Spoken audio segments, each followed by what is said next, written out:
Sometimes a game comes across your table and it is just an instant spark. Like, you know this game is good. You know this game is going to be a hit. And sometimes it's not your table. Sometimes it is an information desk at a hotel in Reno, Nevada at the GAMA Expo. And sometimes it's not actually a full game. It's a prototype. And that is what we have in front of us today. This is Gnome Hollow. This is a prototype that I fell in love with at the GAMA Expo this last spring. It's designed by Ammon Anderson, and this game is absolutely going to catch fire when it is released out into the world. Now, this is a prototype, which may be hard to believe by looking at what's on the table in front of me, but this is not a published game. This is a homemade prototype, and it is the best quality homemade prototype I have ever played in my life. Now, the artwork behind this game is also part of why I connected with it, because I heard Ammon's story about how this game came about, how the artwork came about. It was through a therapeutic experience for him in recovering from some trauma and pulling out his watercolors and painting some of the scenery that you see on the table. Now, all of this artwork is watercolor that he did. And as he painted these pictures, a world started to develop in front of him. And over time, that world developed into the game Gnome Hollow. So there's the story behind it, but then the game is just fantastic. Now, there are a lot of things going on in the game. It is strategically complex and mechanically very simple. Like, it's a simple tile placement game, but there's so many little things going on that just make the game a whole lot of fun and a unique challenge versus some tile layers that really you're just they're very linear. This there's a lot of different options you can do. There's a lot of different gears moving and things that you need to do as the game progresses. Now, the core of this game is building mushroom circles in Gnome Hollow. You're going to be adding tiles to the play area, creating circles of mushrooms, and scoring based on the size of the number of tiles in the circle. And you're also going to be trying to collect mushrooms that you think can then go to the marketplace and sell. Now, the gameplay itself, like I said, is very simple. You're going to, on your turn, you're going to collect 2 tiles from the market here, and you're going to place them on the board. This starting tile is large, and that is where the game starts, and you're going to be building off of that. Now, the tiles all, again, it's beautifully designed because the tiles all work well together. They all have different designs. You can see some have little tight circles, some are straight lines. They have all kinds of different mushrooms on them. And as you play them, as you build them onto the board, you're going to be starting to create potential circles of mushrooms. And when you complete a circle, you're going to score, or you're going to get a bonus, and you're going to score based on the size of the circle. So if I were to have completed this circle right here, you can see it's kind of a little figure 8 type circle. So that's 1, 2, 3, 4, 5, 6, 7 tiles that are in that circle. So when I score that, I'm going to take this little marker off of my board, and I'm going to place it in the 7 space because it is a 7 tile circle, and I'm going to get the bonus. Now, that little plus sign means that I get to take another marker off. I don't get another bonus for this, but I do take the marker off. And end game trigger, and also a major part of the scoring, is how many of these markers you remove. So I place that there. I can place it on any of the number 7 spaces, and I'm going to get a bonus, which in this case is going to be a sign. So I'll get to take one of these signs. We'll take this one and we'll put it in that circle, and now I can go visit that sign to get mushrooms. And once you've placed your 2 tiles, you refill the market, and you also move one of your gnomes. You have 2 gnomes in the game, and at the end of your turn, you're going to move one of them. Now, if you have an incomplete circle that doesn't already have a gnome on it, that's a major part of the game. You want to claim those circles so that when you complete them, you also get the mushrooms. So I have this one here just as an example that I've placed on this circle. So now this circle is claimed by me. And once this ring of mushrooms is completed, as long as my gnome is still there, I get the bonus for completing it based on the size. But I also get every single mushroom that is growing in that circle. So let's just, for kicks, let's go ahead and complete this one. Let's put that one right there. And now I would get 3 of these purple mushrooms, 2 red mushrooms, 1 of these blue ones, and 1 of these blue and white ones, which I can find right up here.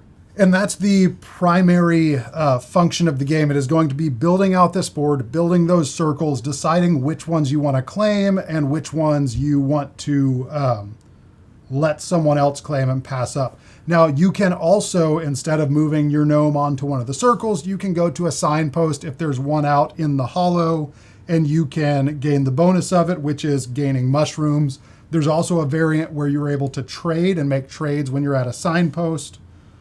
You can collect a flower, which I'll talk about in just a second, or you can go to the market. And the market is the only place that you're going to get money. Now, the money in this game is fantastic. It's little trinkets. Like you got a bottle cap, you've got a button, you've got a feather, you've got little crystals, and you have these little keys. Now, again, you're a gnome on the forest floor, so it's just things that have been dropped on the forest floor. It's everything about this game is just quaint. It's just a heartwarming design that makes you feel good, just all of the little elements of it. Again, these are incredible. Again, this just to clarify, this isn't a review copy. I don't get to keep this. Ammon sent this to me. I requested it because I really just fell in love with it at GAMA Expo. So I asked if he had an extra prototype laying around, if he could send it to me, that I would love to cover it, but I'm not keeping this. This is going back to him after I shoot this video. So I'm not getting anything out of this video. I'm just really excited to share this game because I know that when it gets picked up by a publisher and gets out into the world, it is going to be a hit. And I'm excited to share it so that more people can experience this game. So where was I? Yeah, so we have mushrooms that we're going to be collecting by creating rings, and another place that you can go is to the little pinwheel, which is the marketplace, which is over here. So you have the marketplace board. It's going to start empty, but I placed some of these cubes on it as an example. When you go to the marketplace, you're going to sell a number of mushrooms that you see across the top here. You're going to find the number that you have and find the type of mushroom, and that's going to tell you what you get for selling that mushroom. So if I have 5 red mushrooms, I would get 4 points for it, which I would just collect 4 points worth of trinkets. If I have 6 of these white and blue mushrooms, which are obviously the rarest, I would get 15 points for that. And let's say that I had 6 of those and I made that trade.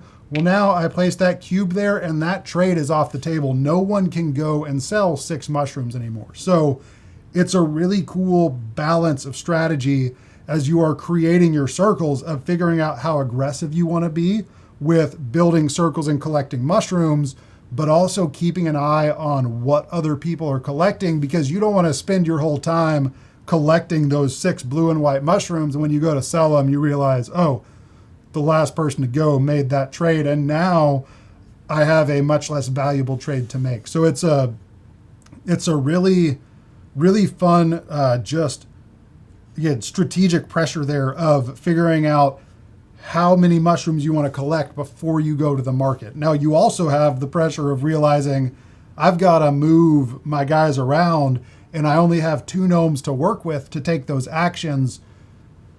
Do I want to give up my claim to this circle and let someone else come in and complete it? Or do I want to just hang out there and finish it? Like there's so many little things going on. We also had a really fun experience, kind of a little head-to-head with Jared, where I thought I had a circle tied together but incomplete, but it was actually 2 separate, unconnected little tracks. And he tried, so thankfully for my benefit, for my sake, there was not the right tile wasn't out, but he was trying real hard to steal that second circle from me. So it's just, you have to pay attention to what you're doing. You have to think strategically about the size of the circle you want to make, because you could make 7, or you could take a little one like this.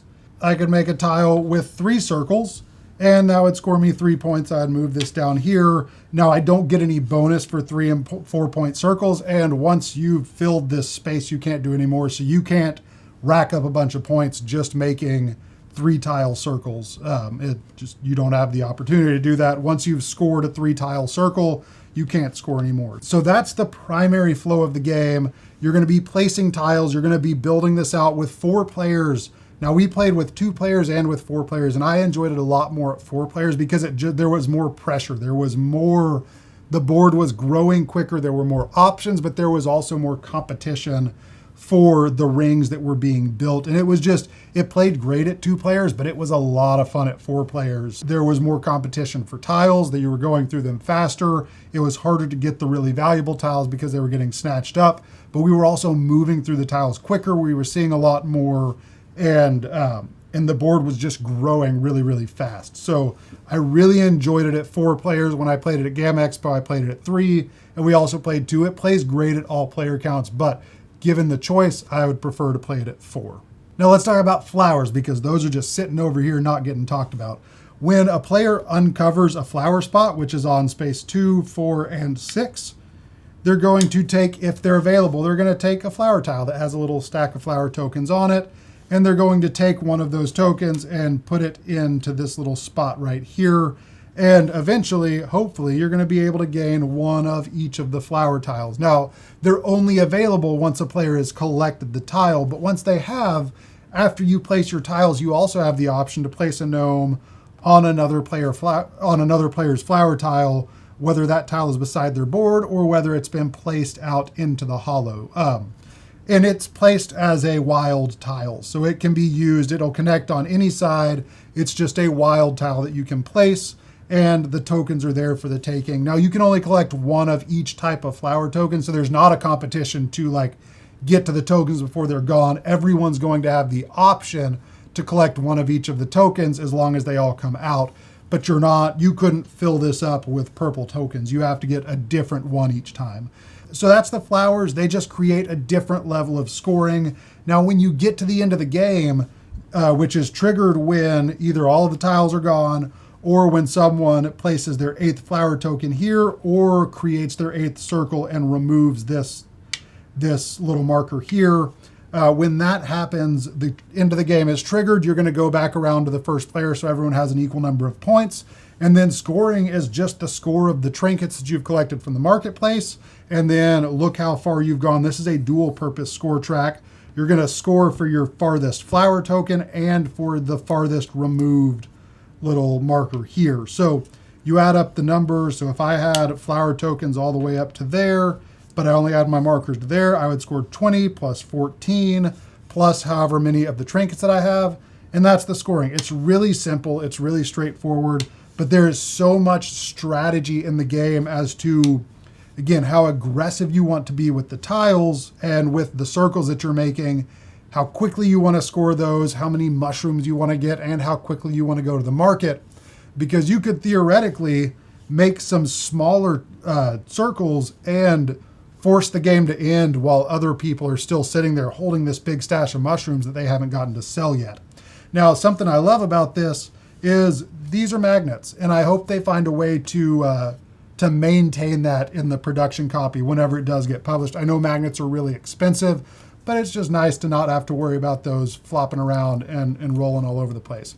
Now, the back of the board has a more advanced option where instead of scoring for you have a spot for each of the number of tiles, but you can also score based on the shape of the tiles that you're placing, or of the circle that you make, and you get bonuses on that, which is going to be a much more complicated way to play, but it's also going to, again, create much more intentional actions with the tiles that you choose. I have not personally played this variant yet, and unfortunately I do have to send this back, so I will not get to play that until this game gets published, or until hopefully it is in the process of being published and we get to review the production copy. It is such a smooth playing game. It's so well designed, like the design of the tiles, the way that all of the patterns work together so well. And on the back, it tells you how many there are of each kind. So there's 4 times, there's 12 different types of tiles in the game. And they all just, the way the artwork works together. I know that artwork works with other games, but it's just to see a self-created, a homemade prototype this well, this polished, and just such again, the story behind this game is part of what drew me to it so much. But the game itself is, again, I really enjoy tile laying games. There's tons of great tile laying games. This takes what is great about tile laying and adds just little subtle layers of strategy to it that just elevates it, in my opinion, above like a Carcassonne or something like that, which is a great game. Again, nothing against those games. This just takes little things and adds it to it.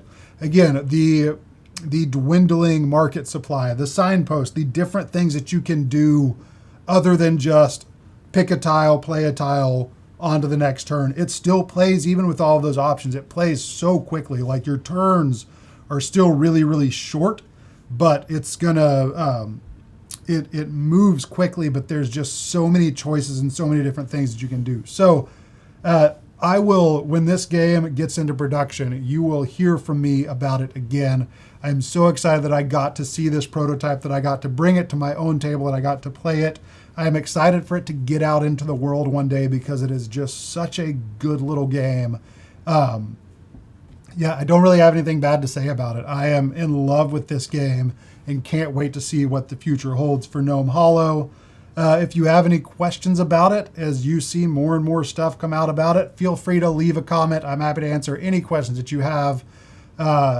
Yeah, I'm excited. I'm excited to see this game make its debut whenever and wherever that happens, because this game deserves to exist. It deserves to have a life, and it will be a hit. It has to be. It's going to be, and I'm excited to be there for that. So this is Gnome Hollow, designed by Ammon Anderson, coming to a publisher at some point in the future, undoubtedly. I'm Daniel. This is Play the Game HQ. Thank you so much for watching, and we'll see you later. Bye.